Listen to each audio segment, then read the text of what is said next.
అంబేద్కర్ కోనసీమ జిల్లా ఐనవిలి మండలం వీరవెల్లిపాలెం గ్రామంలో మహాధర్నా చేపట్టిన గ్రామస్తులు వీరవెల్లిపాలెం గ్రామంలో జరుగుతున్న ఓఎన్జీసీ పనులను వెంటనే ఆపాలని గ్రామస్తులు ధర్నా. ఓఎన్జీసీ వద్ద భారీగా మోహరించిన పోలీసులు. ఓఎన్జీసీ కార్యకలాపాల వల్ల మా గ్రామాలు కలుషితమవుతాయని గ్రామస్తులు ఆందోళన. ఓఎన్జీసీ కార్యకలాపాలకు వ్యతిరేకంగా ధర్నా చేపట్టిన వీరవల్లిపాలెం లంక గ్రామస్తులు పి గన్నవరం సీఐ భీమరాజు గ్రామస్తులతో చర్చలు జరిపారు.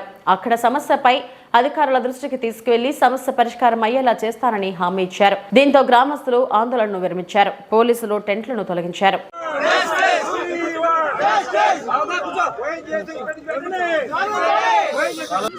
ఎటువంటి స్ట్రక్చర్స్ నిర్మాణం చేయాలి గంట అర్జెంటుగా తీసుకుని అక్సెప్ట్ చేసుకుంటూ దాని తర్వాత కేసులు అవుతాయి కథంతా మేము ఇక్కడ టెంట్లు వేసుకుని పర్మనెంట్ ఆల్రెడీ నేషనల్ సెక్యూరిటీకి సంబంధించిన సబ్జెక్ట్ ఉంది కాబట్టి టెంట్లో వేయడానికి నో అలౌడ్ ముందు అర్జెంట్కి ఇమీడియట్గా టెంట్ రిమూవ్ చేసుకుంటాం. తర్వాత మీ కార్యక్రమం మీరు చేస్తాం. 2 సెక్షన్ 30 అమలు ఉంది. ఇప్పుడు ఎవరన్నా ఉన్నారు పెద్దలు అందరికీ ఒకేసారి చెప్పేస్తాను. దాని తర్వాత ఇంక మళ్ళీ అత్తమాట చెప్పేస్తా. ఎవరున్నారు బాబు పక్కకుండాయా బాబు దీంట్లో ఎవరున్నారు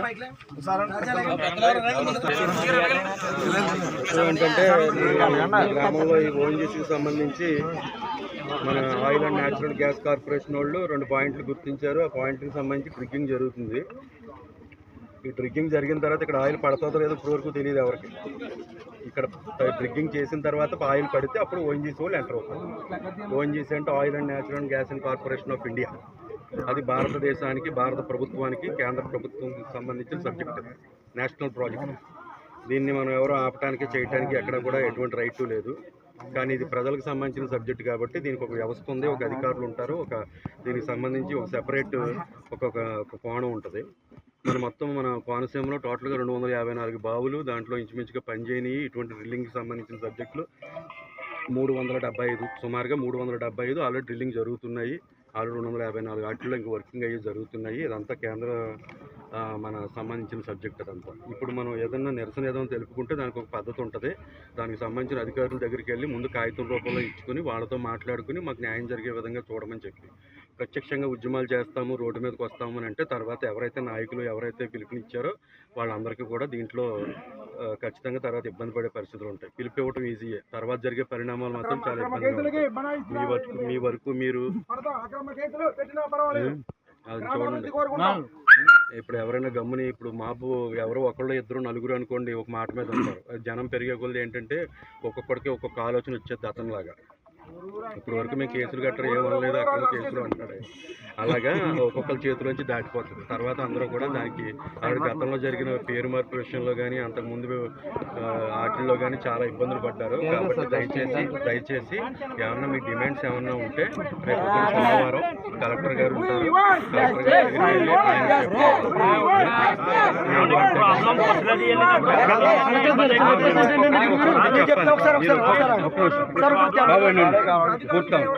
ఎవరైనా ఒక్కొక్కటి ఏమన్నా ఉంటే మీ పేపర్ మీద పెట్టుకుంటే ఓఎన్జీసీకి సంబంధించిన క్యాండిడేట్ ఉంటారు, ఆయనకి మీరు మెమోరాండం రూపంలో ఇవ్వాలి.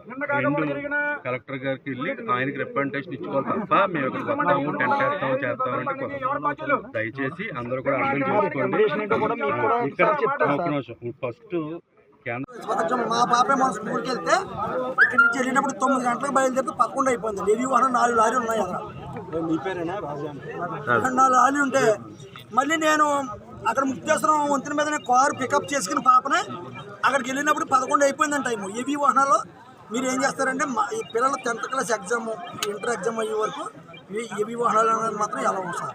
ఇంకోటి సార్ ఫస్ట్ వినాలి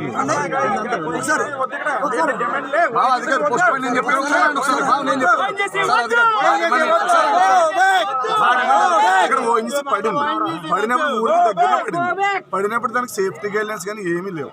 అంటే వాహనాలు రావాలన్నా ఇక్కడ ఓఎన్జీసీ జరగాలన్నా కూడా ఫస్ట్ మా ఊరికి సేఫ్టీ ఏంటి జరగడానికి జరిగితే దానికి ఎటువంటి మాకు సమాచారం కూడా లేదు. ఇక్కడ ఒక బోర్డు కూడా లేదు. మీరు ఎలా వచ్చి చేశారో ఎవరు చేశారో కూడా మాకు తెలియని పరిస్థితి అండి. నెక్స్ట్ ఊరు నుంచి ఏమైనా ఉదయం రైతులు వెళ్తారండి, కోల్సీమ 5 గంటలకి హెవీ వెహికల్స్ వస్తున్నాయి. ఎవరికైనా జరగని జరిగితే ఏ రెస్పాన్సిబిలిటీ ఎవరు చెప్తారన్నది కూడా మాకు తెలియదు. అసలు మాకు ఎటువంటి సమాచారం లేకుండా ఎలా చేశారు మాకు ఫస్ట్ పాయింట్ అదే. దాని గురించి మాకు ఓఎన్జీసీ ప్రెసెంట్ ఆపాలి.